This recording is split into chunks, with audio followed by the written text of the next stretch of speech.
Hola y bienvenidos a nueva entrega de Tiempo de Dados. En esta ocasión vamos a hablar de un juego de rol del cual habíamos hablado ya en este canal hace bastante tiempo. Una reseña que es un poquito complicada de hacer porque es una de esas reseñas de tocar incunables para mucha gente, de juegos de rol noventeros, de los cuales la gente tiene un muy buen recuerdo, tiene seguidores muy fieles que han seguido a través de 5 ediciones, y no estábamos hablando de D&D ni de Vampiro en esta ocasión, sino que vamos a hablar de Leyenda de los Cinco Anillos, quinta edición. Leyenda de los Cinco Anillos, el juego de rol del Imperio Esmeralda, que para la gente que no lo conozca, es un antiguo juego de rol de los años 90, basado en un juego de cartas del mismo nombre. Hay un vídeo de Matt Colville que te explica un poquito lo que fue la génesis del juego de cartas. De hecho, me sorprendió bastante saber que el juego de rol es un retconeo hacia atrás de lo que sería la línea argumental del juego de cartas. Esto, afortunadamente, no depende ya tanto del juego de cartas, sino que parece ser que han hecho un reseteo de ambientación hacia atrás. Y va de una especie de imperio que sería una amalgama entre Japón feudal y la China feudal, en la cual hay magia, monstruos, Shugenjas, Mordor y grandes pasiones. Esta va a ser una reseña un poco complicada porque en este juego estoy bastante desactualizado. De hecho, soy bastante más de esta edición, que es la primera edición, la edición que sacó Factoría de Ideas aquí. Llegué a pillarme el almanaque, que intentaba hacer una actualización a la segunda edición en su día. Por cierto, perdonad el sonido, pero es que se está protegido.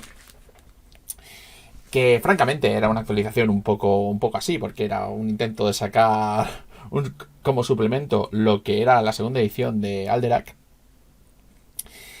Y después me puse con temas de Rokugan D20, los suplementos duales que sacaron de D20 segunda edición. Y después de eso, después de ya las actualizaciones que fueron sacando del entorno, lo dejé. Ya en tercera y cuarta edición, ya dije que bueno, ya prácticamente tenía todo lo que quería.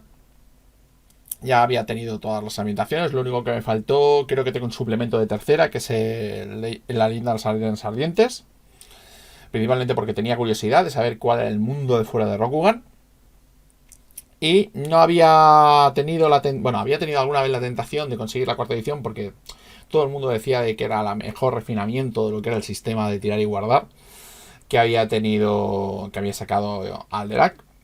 Y cuando empezó a salir este juego, me dije, anda, se han cambiado el sistema. Sí, porque han cambiado el sistema. Esto ya no es el sistema Roll and Keep de tirar dados de 10 y te guardas tantos como atributo más habilidad y te guardas lo que tenías en el atributo y luego superar un número de dificultad. Ahora el sistema ha cambiado. De hecho, utiliza los infames dados especiales que suelen utilizar los juegos de Fantasy Flight. Pero en este caso, la cantidad de dados no es excesiva y los resultados no son excesivamente complejos, lo cual ha sido una sorpresa bastante agradable, por lo menos en mi caso, ya que realmente te vienen todos los dados que necesitas para poder jugar. Ya sabéis que con Star Wars la cosa es un poco difícil porque sí que te vienen algunos dados en los kits de inicio y en los paquetes, pero no tantos como para poder jugar sin tener dos sets, por ejemplo. Yo tengo dos. Tengo uno comprado y otro de una caja de inicio. En este caso, con este ya podríais jugar, porque realmente solamente tiene dos tipos de dados. Los dados de habilidad, que son los dados de 12, y los dados de anillo, que son los dados de 6. En este caso hay algunas cuantas diferencias, ya a nivel estructural de la ficha, en los cuales ya entraremos. La primera diferencia principal que encontraríamos sería evidentemente en el sistema de dificultades, ya que directamente con estos dados, que ya no son numéricos, ya lo que es el sistema de resultados nos cambia mucho. Tenemos directamente puntuaciones de anillo en lugar de tener directamente puntuaciones de atributo, las cuales se suelen conformar en un anillo, que era lo que teníamos antes, sino que tenemos ya directamente los 5 anillos: aire, tierra, agua, fuego y más vacío, que dependerán del tipo de objetivo que nosotros queramos hacer y cómo lo lleguemos a afrontar, que determinaremos si utilizamos unos dados de anillo u otros. Los dados de anillo son los dados de 6, que tienen unos resultados un poco más limitados, un poco más conflictivos. Los dados de 12 son los de habilidad, que ya denotarían una cierta ya maestría, Y entonces lo que haríamos es que tiraríamos tantos dados como los que tuviéramos en anillo, como los que tendríamos en habilidad. Y al final cogeríamos tantos dados como los que podríamos tener en el anillo. Entonces lo que hacemos es que simplemente los números de dificultad, en lugar de ser unos números en plan 10, 15, 20, que son grados numéricos, serían número de éxitos. Los resultados que podemos tener son tanto éxitos como ventajas, que ya más o menos son reminiscentes de lo que tendríamos en Star Wars, como conflictos, que sería un sistema bastante propio de la Leyenda de los Cinco Anillos, al cual trataremos a detallar más adelante, como éxitos repetibles que nos permitirían poder retener un dado para luego volver a tirarlo y más o menos ir modificando lo que sería la tirada. El anillo nos permitiría ir retirando algunos dados, por ejemplo, en el caso del vacío, ya que tenemos todavía puntos de vacío. El sistema de daño está completamente cambiado, principalmente porque literalmente tenemos una puntuación de aguante que determina el grado de fatiga al cual podemos llegar, y todo lo que es el daño que nos entre sobrepasando nuestra armadura tenemos que intentar compensarlo con fatiga. A partir del momento en cual no podemos intentar absorberlo con nuestra fatiga, podemos empezar a tener heridas graves que ya son bastante más duras. Más cositas. Este libro, prácticamente casi todo lo que tiene son reglas. De hecho, son una gran parte de este libro son reglas de creación de personaje. Antiguamente, leyendo Los Cinco Anillos, ya directamente desde la primera edición, teníamos lo que se llamaba el juego de las 20 preguntas. El juego de las 20 preguntas era una especie de cuestionario que le podías dar a los jugadores y que les ayudaba a hacer la ficha. En este caso, forma parte íntegra de lo que sería la creación del personaje. Principalmente porque preguntas como, por ejemplo, ¿cuál es tu clan? Si te mandan ya directamente en la pregunta de cuál es tu clan, ya directamente te meten cosas como, por ejemplo, los distintos clanes de Rokugan. Los distintos grandes clanes de Rokugan, porque, por ejemplo, los clanes menores están fuera de este libro. Por ejemplo, la pregunta 2. ¿A qué familia pertenece tu personaje? Y tenemos aquí desglosados las distintas familias de cada uno de los grandes clanes. Perdón, estoy saliendo de foco. Vale. Cualquiera de las grandes familias que hay dentro de los 7 grandes clanes. Y de hecho aquí están bastante compendiadas. Ya están muy compendiados lo que eran las antiguas familias de los Splatbooks. Creo que en las anteriores ediciones ya lo estaban. Pero aquí está todo súper condensado. Y después de eso elegimos escuelas, las distintas escuelas de cada clan, en las cuales ya están integradas cosas como las escuelas de Bushido, las de Cortesano. Antiguamente, en la primera edición de Leyenda de los Cinco Anillos, yo siempre voy a estar comparando con primera edición porque es la que más conozco. Teníamos las escuelas de Bushi Shugenja. Aquí tendríamos ya las escuelas de Shinobi, por ejemplo, y las escuelas de Artesano, las escuelas de Cortesano, por ejemplo. Las teníamos todas integradas. Lo cual hace que, evidentemente, podamos prescindir de lo que antiguamente se conocían y que era la gran tradición de Leyenda de los Cinco Anillos. Los fabulosos Splatbooks de cada clan, donde venían las distintas escuelas, algunas bastante descompensadas entre sí. De hecho, todavía hay algunas habilidades de las que he mirado aquí que están bastante descompensadas, como por ejemplo los típicos Shinjo, que pueden hacer que el caballo haga cosas por él. Pero bueno. Son tradiciones, por lo que se ve. Tenemos aquí también desglosadas las distintas escuelas. Las escuelas están un poco distintas. Antiguamente las escuelas te daban cosas por grado, los distintos grados que podías llegar dentro de una escuela, a las cuales llegabas a partir de la experiencia. Eso prácticamente no ha cambiado. Lo único que pasa es que tenemos ya en cada una de las escuelas tenemos como si fuera una especie de hoja de ruta. Ahora vamos a intentar que esto no se desmonte. Tenemos una especie de hoja de ruta que determina qué es lo que en qué deberíamos avanzar y qué deberíamos adquirir. A medida que vayamos adquiriendo esos puntos, con puntos de experiencia, habilidades de ese tipo, nos contarán para la subida de rango. Lo que tengamos fuera nos va a contar la mitad. ¿Qué más tenemos aquí? Pues que tenemos aquí un montón de cosas. Tenemos ventajas y desventajas. Las ventajas y desventajas son ingentes. Hay mogollón. Y a diferencia de antiguas ediciones de Leyenda de los Cinco Anillos, no van tanto de una manera de no otorgan puntos ni quitan puntos, sino que simplemente vamos eligiendo.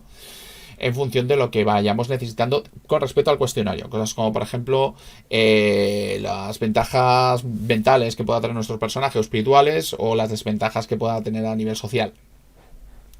Aquí tenemos un sistema que está bastante más enfocado, no tanto a hacerte un aventurero con algunas... Bueno, un aventurero salvando las distancias, o un samurái, ya hablando de una manera más concreta. Con algún cuestionario que quizás nos podríamos saltar porque qué demonios, hay que entrar rápido a una partida, a hacerte una cosa un poco más sesuda, un poco más concentrada en cuanto a quién es el personaje, cómo va, cómo lo entra y tal. Evidentemente, si obvias el tema de las preguntas, podrías hacer un personaje como los de toda la vida, intentando irte pillando cosas y haciendo min-maxing. Intentando hacerte un personaje Munchkin, pero bueno, esto en un principio, ya como podéis ver la portada, ya indica que esto va a ser de otro tono. De hecho, el tonete de las ilustraciones es como bastante más... es bastante elegante. Es bastante elegante. Hay relativamente pocas, muchas de ellas marcadas a los márgenes directamente. Algunas veces esto de que estén, por ejemplo, las esquinas molesta en la maquetación, porque, por ejemplo, te mandan, por ejemplo, a una página y resulta que el número de página no está, porque hay una ilustración en lugar del número. Eso se podría haber corregido en la maquetación, yo creo, pero molesta relativamente poco. Pasan algunas ocasiones, pero no muchas.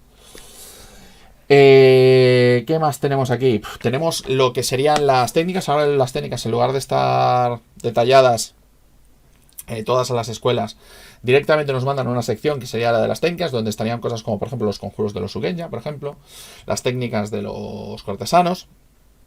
Porque aquí lo que se hace es un poco la tendencia que hay desde hace un tiempecillo, sobre todo una técnica de estas muy en plan rollo Fate, de crear conflictos, que los conflictos sean prácticamente todo. Prácticamente desde un conflicto social, lo que sería antiguamente los conflictos de duelo, por ejemplo. Las escaramuzas son otro tipo de conflicto. En las batallas, los tipos de resolución cambian un poco, porque evidentemente no vas a llevar una batalla como llevarías un conflicto social, y tienen también sus distintos tipos de maniobras. Yo no soy especialmente fan de los conflictos sociales, principalmente porque encuentro que muchas veces los conflictos sociales acaban metiéndole una capa de complejidad a una cosa que debería ser simple, que a veces interrumpe la narración. Pero si es lo que queréis más o menos plantearos para una partida, sois perfectamente libres de tomarlo. Además de que, evidentemente, si obvias ese tipo de cosas, personajes como, por ejemplo, los cortesanos se quedan bastante cojos, cosa que ya pasaba en las antiguas ediciones del 5 Anillos. De que te hacías un cortesano o un artesano y luego el máster te decías, vamos a jugar la tumba de Yuchiban. Y decías, bien, fantástico. ¿Qué más? Bueno, evidentemente tenemos sistema de honor, sistema de gloria, completamente renovado. Estoy hablando desde una perspectiva de que me he saltado 2 ediciones, hay que decirlo. En el cual, si las tienes muy altas o muy bajas, vas adquiriendo ventajas o desventajas en función. Ahora los títulos, por cierto, son como si fueran una especie de mini escuelas. Por ejemplo, Magistrado Esmeralda tiene un pequeño ejemplo de una especie de escuela de Magistrado Esmeralda. Esto me da la sensación de que esto vendrá seguramente en suplementos, te meterán más rangos. Más rangos y más títulos de otras cosas. Esto no está aquí. Tenemos los armas y las armaduras, que evidentemente aquí no pasa como en primera edición. Es que voy a comparar todo, con la cual remarco, estoy comparando todo el rato. De que solamente había 2 armaduras, aquí hay unas cuantas más. En cuanto a... lo cual es bastante más lógico, todo hay que decirlo. Y los rangos aparte de los alcances, que son unos alcances numéricos, que no acabo de entender por qué son numéricos, supongo que para que la gente esté acostumbrada a sumar, restar y sea fácil hacer el sumando. Porque realmente son, a pesar de que sean rangos numéricos, son los típicos rangos de a toque, a espada, a lanza. Y en lugar de eso es 0, 1, 2. Y luego a partir de ahí son rangos incrementales. Tenemos cosas como, por ejemplo, el daño básico, que haría un arma en caso de que tuviéramos éxito a la hora de impactar. Normalmente el número de éxitos necesario para hacer una cosa parecida es 2 éxitos. En el caso de las armas también tenemos un grado de letalidad, que sería a lo que sumaríamos el daño en caso de que no pudiéramos absorberlo nuestro personaje, en el cual luego entramos en una tabla de heridas críticas que a priori se antoja muy poco letal, pero tengo la ligera sospecha de que con las técnicas adecuadas puede convertirse en una auténtica masacre. Supongo que el tema de bajarle bajada la letalidad básica es para evitar lo que solía suceder en muchas partidas de Leyenda de los Cinco Anillos, sobre todo cuando empezabas, donde, bueno, es que yo he tenido ese caso de tener un jugador que haya durado 5 minutos de partida. Literalmente.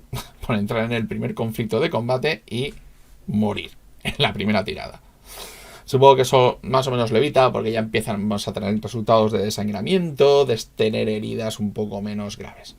No tenemos los típicos grados de heridas que eran tan populares en los años 90 y que yo en parte estoy echando de menos en algunos juegos de corte moderno remozados.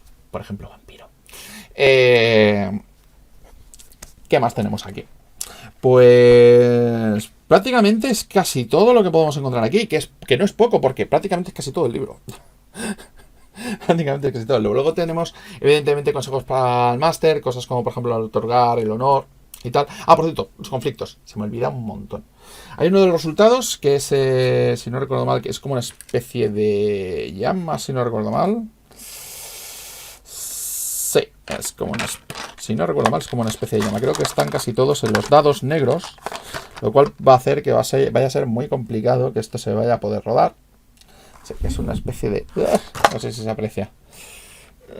Que es como una especie de llamita, que como podéis ver ahí está asociado a un éxito, que sería el marcador grande, y debajo tiene como una especie de marcador de conflicto. El marcador de conflicto es una puntuación que se acumula. Cuando llegamos a un resultado bastante grande, nos impide hacer cosas porque estamos muy distraídos y estamos prácticamente a punto de estallar. Y solamente se puede liberar en caso de que demos rienda a nuestro propio ser. Principalmente porque en una ficción de samuráis y donde el bushido es importante, los personajes son bastante reprimidos. Normalmente suelen refrenar sus sentimientos. Y en ese momento es cuando el personaje tiene que dejarse ir y empezar a afrontar las consecuencias de dejarse ir. En algunas ocasiones las consecuencias pueden ser incluso positivas porque puede hacer que alguien reconsidere su postura. En todo caso, por ejemplo, en el caso de la ficción. Aquí entramos en temas de situaciones ficcionales. Pero es un sistema, la verdad, lo del conflicto que le sienta muy bien a lo que sería Leyendo los Cinco Anillos. Sobre todo para el tipo de ficción que ya como podéis ver la portadita prácticamente parece de novela romántica. y además el tono del juego en esta edición es pasivo, es bastante menos noventero. A ver, yo soy muy de la antigua Leyenda de los Cinco Anillos, que era... A ver, seamos francos. La antigua Leyenda de los Cinco Anillos es un juego de los años 90. Es un juego de molar.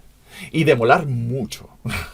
¿Vale? De mirar los clans y decir cómo molan los unicornios, cómo molan los escorpión, cómo mola lo que sea.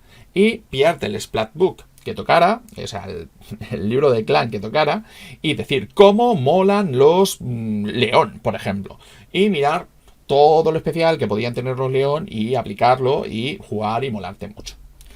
En este caso, como ya está todo más o menos compendiado y esto está bastante más refinado y hemos superado más o menos los 90 de hace 20 años. Esta es la pregunta. Es una pregunta con trampa, lo sé. Pues este juego ya es para jugadores que ya tienen más o menos superado todo esto. Yo personalmente no había vuelto a Leyendo los Cinco Anillos por varias razones, principalmente porque tengo todo de primera edición, algunas cosas que se editaron factoría, otras que no.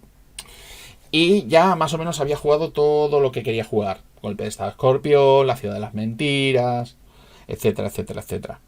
Y todo lo que habían estado sacando luego, todas cosas como por ejemplo el secuestro de Toduri, el tema de la nada, los Cuatro Vientos y tal, me interesaban más bien poco.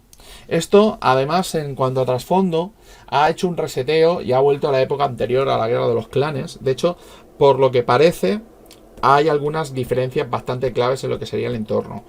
No mentiré, aquí prácticamente no hay trasfondo. O sea, hay trasfondo al principio. Hay unas cuantas paginitas que son de otro color. Es un poco como Resurgir del Dragón. Tenemos aquí muy poco trasfondo. todo lo que tenemos, todo el corpus de lo que tenemos aquí son reglas. Además tenemos también reglas de PNJs, algunos bichos. Podéis extraer, evidentemente, lo que sería ambientación de lo que serían las reglas, pero es un libro de reglas bastante caro, en el cual, si no tenéis ni idea de Rokugan, como guía os va a resultar muy coja. Estoy diciendo desde el punto de vista de alguien que no tiene la caja de inicio, porque la vio bastante cara. Yo conozco Rokugan, más o menos me conozco los lugares, las localizaciones, cómo son las grandes figuras de los clanes que teóricamente tienen que haber, aunque supongo que esto lo acabarán cambiando porque he visto ya un cambio de sexo en algunos personajes. Y yo esto lo recomendaría sobre todo a gente que son veteranas de la Leyenda de los 5 Anillos, que quieran un cambio de estilo para, más que nada, darse el impulso a volver a retomar antiguas historias en el Imperio Esmeralda y que puedan jugar. No voy a hablar un poco acerca del trasfondo, porque es que realmente hay muy poco, y todo lo que pueda decir acerca del trasfondo va a ser más tirando hacia el antiguo, y es posible que la fastidie un poco. Por lo que he llegado a ver, han habido algunos cambios, sobre todo de nomenclatura, de los estatus, principalmente porque la primera edición de Leyenda de los 5 Anillos, era Japón, pero un Japón muy simplificado, muy de estilo John Wick, cosa que era de agradecer en ese momento porque hacía que te entrara bastante bien todo lo que es la temática. Pero aquí ya está todo un poquito más asentado, está más explicado desde el punto de vista de alguien que le guste este tipo de ambientación. Y bueno, hasta aquí llega la reseña de los 5 Anillos. Yo es un juego que recomiendo sobre todo para gente veterana, recomiendo para gente que conozca el trasfondo de Rokugan y que era un tiento de lo que sería jugar al Imperio Esmeralda con samuráis y tal. Y francamente, si llega a salir un libro, sé que hay unos cuantos libros, sé que está el de las Shadowlands, el Imperio Esmeralda y ese tipo de cosas. Si llega a salir alguno de los libros en castellano, el del Imperio Esmeralda es prácticamente una compra obligada, porque si no, os vais a... principalmente porque lo vais a necesitar, sobre todo si sois jugadores noveles. Y si queréis utilizar las Shadowlands, que es como una especie de Mordor que hay en Leyenda de los 5 Anillos, evidentemente Shadowlands. Muchas gracias por seguirme y hasta la próxima.